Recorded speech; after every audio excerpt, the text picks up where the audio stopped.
Still plugging things in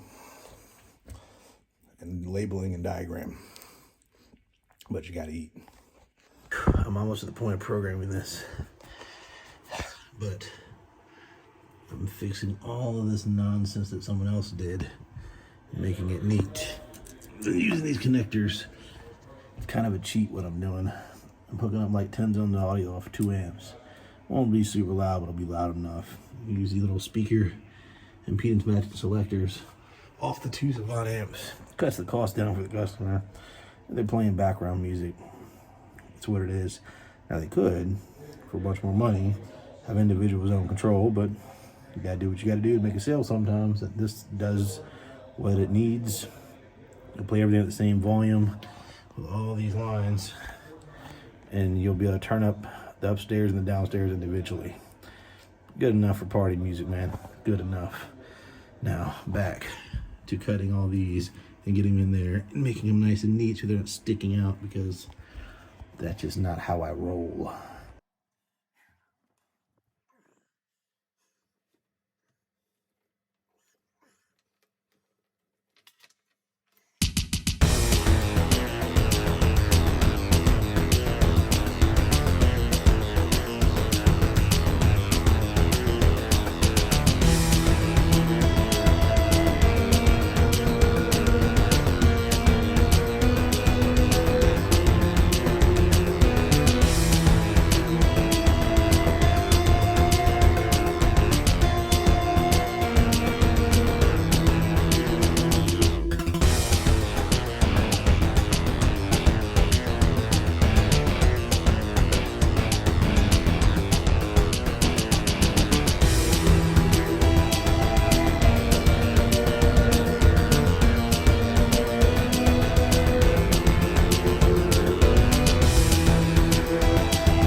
Placing out those speakers.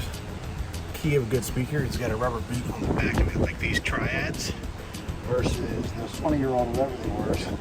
No rubber boot on the back. So the first thing it does on the ocean front is rust out the connections. And these ones lasted 20, well, they didn't only last 20 years, but they're up for 20 years. So you can't see the rubber boot here, but I'll show you on the box. It's wicked cool. Makes a lot of sense. So for these triad speakers, we have a rubber boot right here. It goes on the back of the terminal connections. And they go over top of that so it doesn't rust. Now we'll change this other set of speakers. Look at my bit. And get sound in this backyard, because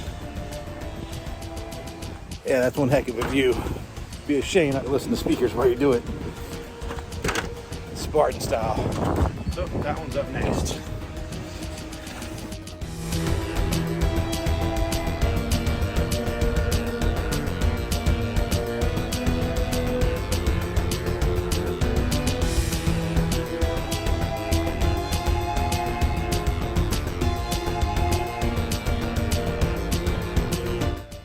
The whole thing is finished.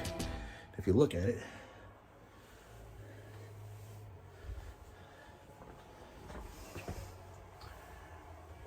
it's not a complete mess anymore. That's what you got to do to save time and effort.